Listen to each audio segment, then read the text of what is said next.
Olá, boa tarde, ou bom dia, ou boa noite, ao horário que você vai estar assistindo a este vídeo.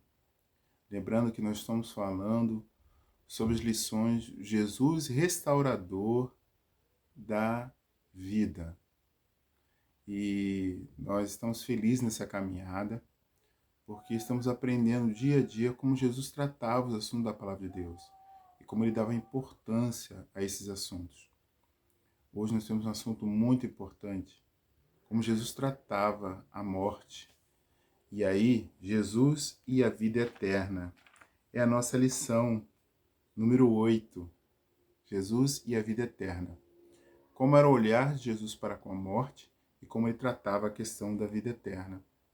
É muito importante que oremos, sempre buscando a orientação de Deus a abrir a Bíblia. Mas hoje é um momento muito especial. Oremos. Amado Jesus, estamos cada dia caminhando na Tua Palavra, entendendo, assunto por assunto, as coisas que o Senhor nos revela, a importância de entender a verdade.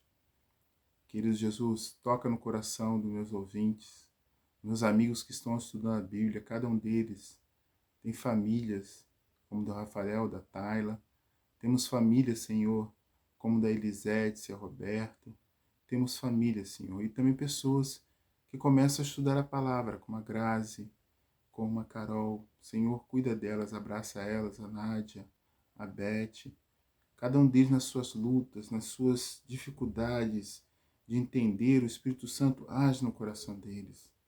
Ao Luiz Carlos, a Adriana, a Iracema, eu clamo pelo poder do Espírito Santo, a Juliana, cada um deles, Pai. Esse estudo é muito importante. E eu peço a tua unção, querido Espírito Santo. Não vamos ser convencidos por palavras, mas pelo teu poder, em nome de Jesus. Amém. Talvez vamos ter alguns barulhos por conta dos cachorros, mas o Senhor é conosco, queridos. Amados, como eu falei, como Jesus trata a questão da vida eterna e a questão da morte, a questão da vida que ele vai nos conceder e a questão da morte. Por que eu estou falando que esse assunto é muito importante? Esse será um ponto atacado nos nossos dias, além de outros, segundo a palavra de Deus. A palavra de Deus já está sendo atacada, mas esse ponto específico da verdade, ele vai ser trabalhado, está sendo trabalhado há muitos anos em nossas vidas, através dos meios de comunicação, através de séries, através de filmes, que é a versão contrária do que a palavra de Deus fala. Nós estamos falando o que a palavra de Deus trata, e como Jesus tratou a morte. Lá em São João 18, nós vamos ter a história de Lázaro.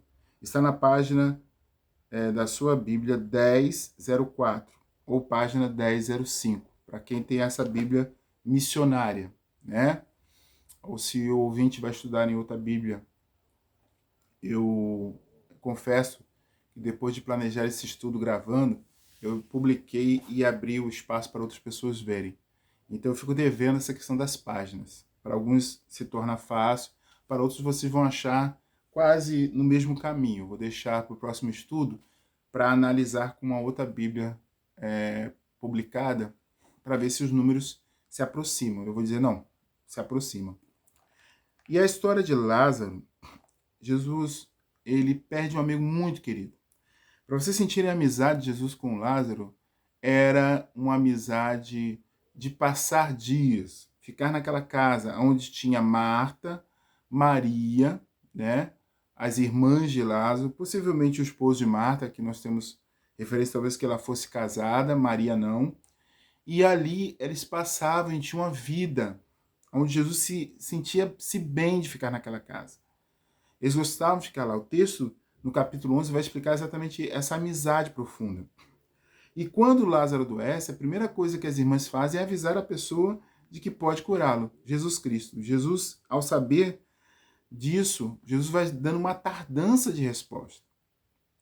Mas no final, Jesus vai tratar o assunto com algo especial e glorioso, porque Jesus vai lá e ressuscita Lázaro. Vocês conhecem a história. Mas deixa eu tratar do versículo 11 ao versículo 16 como Jesus tratou a morte do amigo. Tendo dito, olha, presta atenção, Jesus respondeu, versículo 9, não é verdade que o dia tem 12 horas? Se alguém andar de dia, não tropeça, porque vê a luz deste mundo. Mas se andar na noite, tropeça, porque ele não há luz. Versículo 11, muito importante. Tendo dito isso, acrescentou, nosso amigo Lázaro adormeceu, mas vou para despertá-lo. Jesus trata a morte como um sono. Nosso amigo Lázaro adormeceu, mas vou para despertá-lo. Então os discípulos disseram, Senhor, se dorme, estará salvo. Jesus, olha o texto como é muito claro, Jesus falava da morte de Lázaro, mas eles pensavam que estava falando a respeito do sono. Então Jesus lhe disse claramente, Lázaro morreu.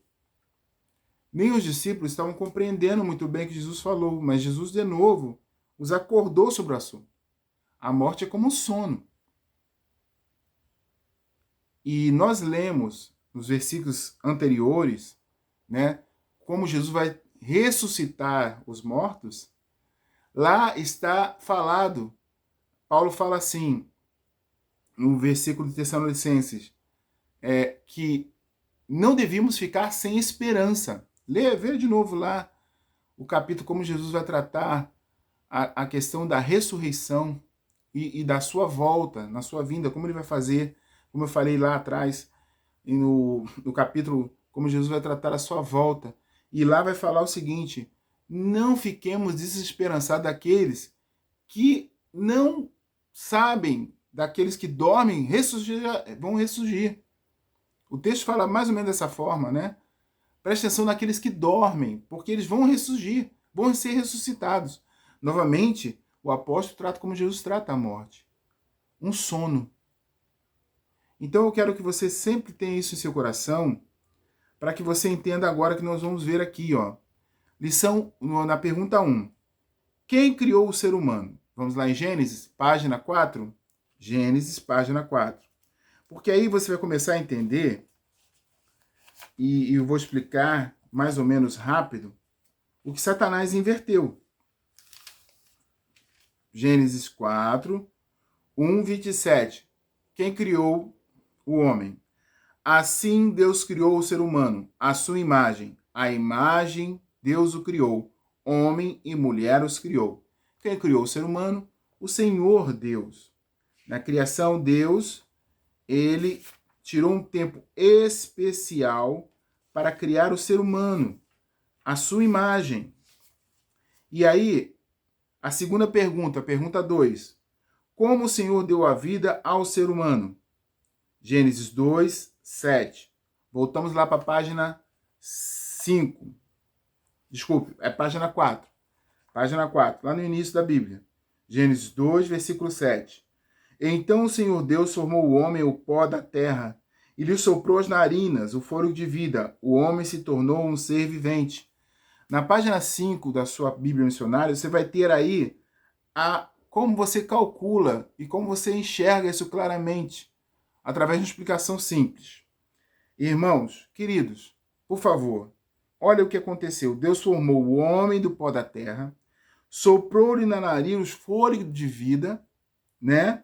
E aqui a tradução está certa, porque usa a palavra pneuma, né? Que é uma palavra grega ou palavra hebraica, que quer dizer fôlego de vida. Tanto que o Espírito Santo também usa o mesmo termo para Espírito Santo. E o homem se tornou um ser vivente. Um ser vivente. Logo,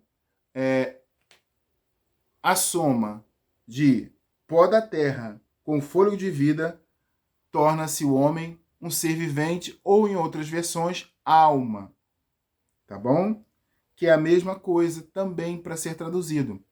Então, aqui na sua página 5, você tem a soma. Pó da terra, mais corpo, matéria, igual a fôlego, mais fôlego, que é igual também ao poder de Deus, o Espírito, igual a alma vivente. Olha ali na página que você vai compreender mais ainda isso. Então, quando aparece texto escrito almas, você sempre tem que ter na sua cabeça essa soma. Pó da terra, mais fôlego de vida, igual a alma ou ser vivente, que aparece muito na Bíblia. Lá em Apocalipse, Atos 2, tem um texto que fala assim, 3.000 almas foram batizadas. Não foram coisas, imagens com consciência, né? Como algumas pessoas acreditam. Está falando de pessoas que entraram dentro da água e foram batizadas. Tem também a situação em Apocalipse que fala que almas estavam debaixo do trono clamando ao Senhor. Ali a alma é um símbolo de pessoas que estão clamando, mas que já descansaram no Senhor. Estão clamando por Deus. E você vai ter vários momentos aqui que nós vamos ver no nosso estudo que vai aparecer esse termo alma. Depois eu peço para que você estude com carinho os textos que estão na página 1254, para você aprofundar essa sua questão sobre o estudo, sobre a questão de como Deus trata a morte e como aparece essa coisa de alma, a palavra alma na Bíblia. Para que você entenda que não existe a coisa de alma inconsciente. Alma consciente, desculpa. Alma consciente. Ela tem uma consciência, ela fala, ela canta, ela louva, ou ela está em algum lugar. Pelo contrário, ela está, o ser humano, ao perder o fôlego de vida, que é o fator do poder de Deus que dá a nós essa capacidade de levantarmos todo dia e caminharmos e andarmos, nós nos tornamos seres adormecidos, sem consciência, sem nada. Aonde se encontra isso? Olha, o que é a morte? Eclesiastes 12, versículo 7, página 627. Página 627. E é exatamente a diminuição, a soma ao contrário, né? A subtração, no caso. A Eclesiastes 12, versículo 7. E o pó volte à terra, de onde veio, e o espírito volta para Deus. É muito importante você entender a partir do versículo 6. Lembra-se do teu Criador antes que se rompa o fio da prata, ou despedace o copo de ouro. No início da sua juventude, o pensador está colocando aqui, no caso Salomão.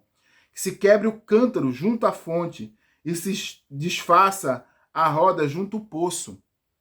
E o pó volte para a terra, de onde veio. O espírito volte para Deus que o deu. Uai, então aqui Salomão está falando o contrário de Gênesis 2, versículo 27. Salomão está falando exatamente o princípio da diminuição. Você tira o pó, o fôlego vai voltar para Deus, né? Lá em Gênesis 7 você tem a soma dos dois e aqui tem a diminuição. Logo, você é levado ao quê? À morte. Então, esse é o estado que a separação, a morte é tratada, a separação do pó e do fôlego de vida que leva ao estado de inconsciência. Agora, pergunta 4.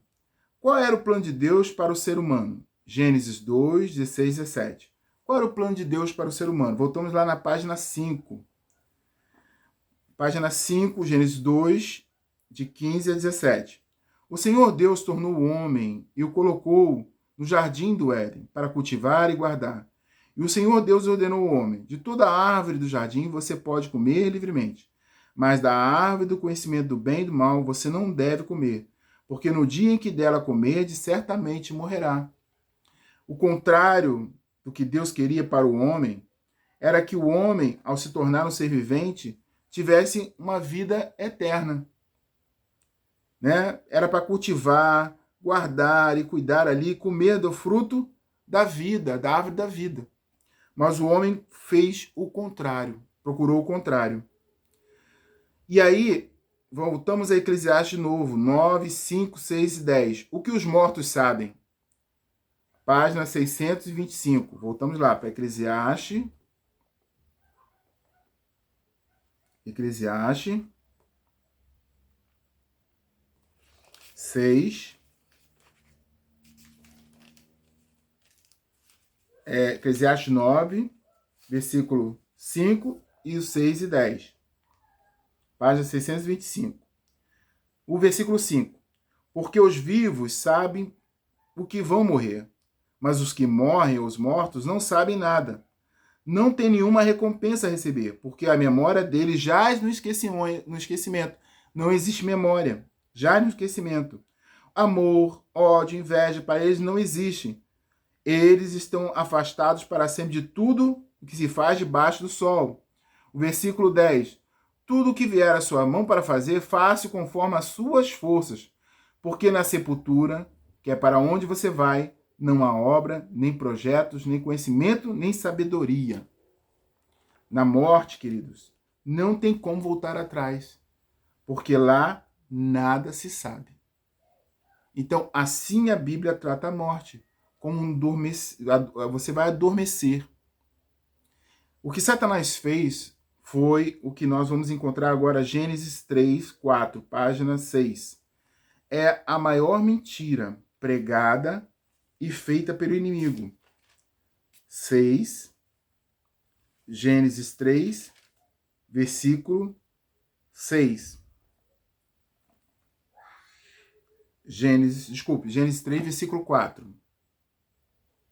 Então a serpente disse à mulher, certo que vocês não morrerão, porque o Deus sabe que no dia que vocês deles comerem, os olhos de vocês abrirão, e como Deus serão conhecedores do bem e do mal. Satanás, até hoje, ele prega essa mentira até os nossos dias. Qual é a mentira?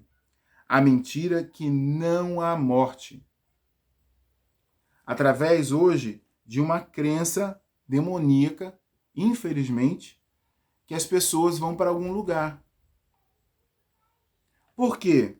Por um lado, essa crença para alguns traz um conforto, eu não vou negar para vocês. Mas para outros, ela traz um ódio, que é a ida para o inferno. Para alguns, ela traz uma outra forma de comunicação com o lado espiritual, segundo alguns, que é a busca da conversa com os mortos. E nós vamos ver que Deus começa a proibir. Isso não é de agora. Isso aconteceu no período também de Davi. Se vocês lerem o livro de 1 Samuel, vai ter história do rei, quando Saul foi buscar, invocar o espírito, segundo ele acreditava, de Samuel. Mas não era o espírito de Samuel. Era um espírito de um demônio. E não fala que o espírito desceu, ele veio das profundezas, do abismo, aonde Satanás se localiza. Mas ali não é o local de seres, porque a alma, ela fica no estado inconsciente. E eu quero que vocês estudem muito bem isso. Se você não entendeu, ore ao Espírito Santo. Reestude. Se aprofunde. Mande aqui nos comentários alguma coisa para eu te mandar mais textos. Tem vários textos que vão falar sobre essa questão da morte. E está aqui no estudo também, aqui em 1 Coríntios 15, em Atos, em Romanos 8. E tem outros textos para te dar. Então você deixa aí no comentário, Roberto, me manda os textos para que eu estude e ore. Porque o maior engano de Satanás é exatamente este, levar as pessoas a acreditar que existe vida após a morte. E com isso, amados, ele vai levar muitos ao engano. Ele vai trabalhar a tecer. Aí também nos comentários eu vou deixar um link de dois assuntos especiais para vocês no YouTube. Viagem ao Mundo Sobrenatural. E um outro é Gabriel Estevão, um ex-satanista. Como ele fala que os espíritos dos demônios enganam as pessoas. Eu vou deixar para que vocês vejam um extra aí, tá bom? Mas nada disso vai te convencer se você não for convencido na palavra. Isso é uma verdade que você precisa entender. Porque na palavra de Deus, ela nos transforma e nos faz abrir os olhos e não deixar cegos. Então, olha só, vamos para o que a alma... Pergunta 7. O que a alma acontece com ela quando a pessoa morre? Ezequiel 18, 4, 20. Está lá na página 783, 784. Página 783, 784. Ezequiel 18, 4 e 20, tá? Versículo 4 e 20. O que acontece com a alma, segundo o livro de Ezequiel? Acontece com ela quando essa alma morre. Se lembra que a alma é a soma de pó da terra e fôlego de vida. Ou matéria, a mesma coisa. Matéria ou espírito, é a mesma coisa. Versículo 4 de Ezequiel 18 fala assim: Eis que todas as pessoas são minhas, o Senhor falando. Assim como as pessoas do Pai, também a pessoa do Filho é minha. A pessoa que pecar, esta morrerá. Na página seguinte, a 784, versículo 20, fala assim: A pessoa que pecar, essa morrerá. O filho não pagará a iniquidade do pai, nem o pai pagará a iniquidade do filho. A justiça do justo ficará com ele, a maldade do ímpio cairá sobre ele. Cada um tem a sua punição segundo as suas obras. Nós vimos isso no estudo do juízo, nós vamos rever aqui junto com vocês.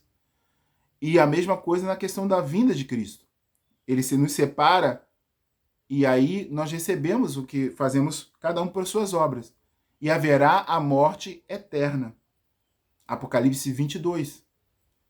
Apocalipse, 20 e 21, se eu não me engano, fala sobre a questão quando Deus vai reunir todos ao redor e descerá um fogo para a morte eterna. A morte e o fogo é eterno pelas suas consequências. Não vai ficar eternamente queimando. Mas é o efeito dele de destruir o pecado e o pecador eternamente.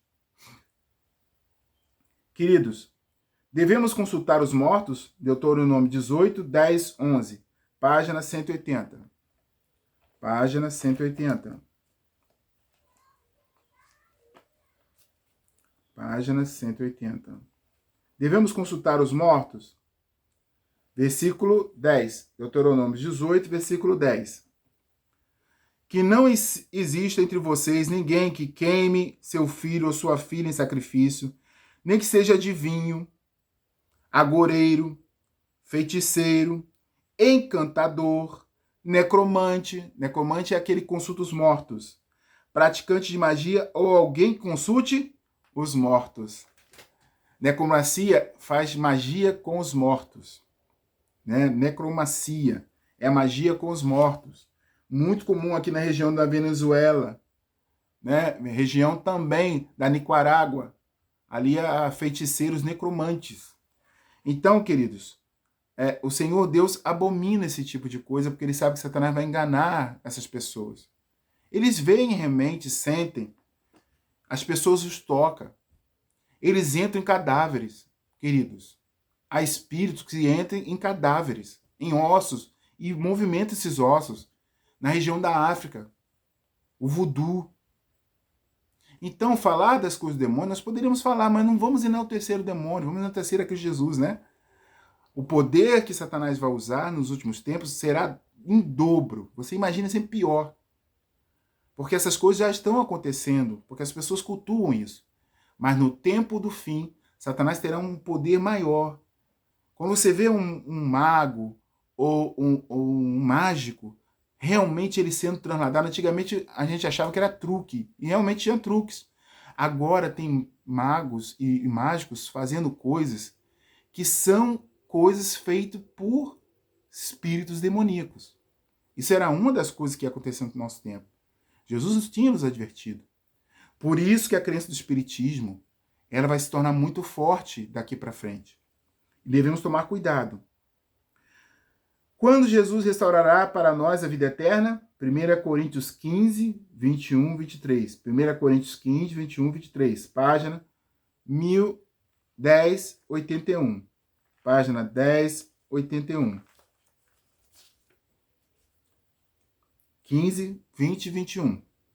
Mas de fato Cristo ressuscitou dentre os mortos, sendo ele primícias dos que dormem. Vê como é tratada a morte. De novo fala, dos que dormem. Visto que a morte veio por um homem, também por um homem veio a ressurreição.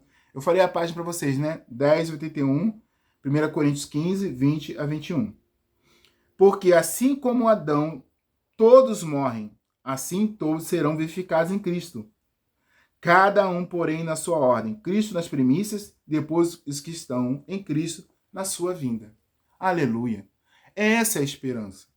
Aqueles que estão dormindo, que dormiram crendo em Cristo Jesus, têm a bênção de ser ressuscitada pela voz do próprio Cristo na sua volta. Se lembram que era uma das coisas estrondosas que acontece na volta de Cristo, os túmulos vão explodir e as pessoas que morreram crendo na pessoa de Cristo Jesus vão ter o direito de ser ressuscitadas. Todas as pessoas que creem que Cristo é o Salvador terão esse direito. Você e eu temos também essa oportunidade. E temos essa fé. Isso precisa ser colocado sempre no nosso coração. E eu vou estar orando agora para que Deus cada vez mais fortaleça isso na sua vida. Porque, queridos, os enganos de Satanás serão terríveis. Como eu disse, Satanás está planejando nos levar à descrença da palavra de Deus ou à descrença da pessoa de Cristo Jesus. Como ele fez com Eva. Eva tinha tudo para não acreditar na serpente, que é a pessoa de Satanás. Mas por quê? Ela tinha um contato com Deus. Ela e Adão conviviam muito com Deus. Mas, infelizmente, deixaram de ouvir alguém que os amava, que os conhecia, que estava sempre com eles, para ouvir alguém que eles acabaram de conhecer. Uma serpente. Realmente eles não viram Satanás, mas conversaram com a serpente. E acreditaram naquela serpente mais do que acreditaram em Deus. Confie na palavra de Deus. Ore ao Espírito Santo para te dar orientação. Tá bom? Deus te abençoe. Oremos. Senhor, Deus, amado Pai, obrigado, Pai. Obrigado porque a tua palavra, como o Senhor nos prometeu, querido Jesus, ela é libertadora. Libertadora de uma consciência muito forte, mas muito forte, Senhor. Isso tem feito nos filmes, nas séries, essa pregação de que a alma fica em algum lugar, que a alma pode vir conversar conosco, que a alma está em um lugar bom, tranquilo. Senhor, a tua promessa não é essa. A tua promessa é de vida eterna para todo aquele que crê no estado físico da matéria e no estado consciente. Senhor, não existe essa coisa de alma, Pai. Tira isso do nosso coração, porque é muito infiltrado através de crenças de muito tempo. Através do poder do Espírito Santo, nos ajuda a crer na tua palavra. Que o Senhor fala que não existe consciência após a morte. Nós pedimos essa unção para cada um que vai ouvir essa lição. E pedimos também para a minha vida, Senhor, porque eu posso ser também enganado. Mas pelo poder do Espírito Santo me fortaleça. É que eu te peço em Cristo Jesus. Amém. Querido, bom dia, uma boa tarde ou uma boa noite, tá bom? Abraço para vocês.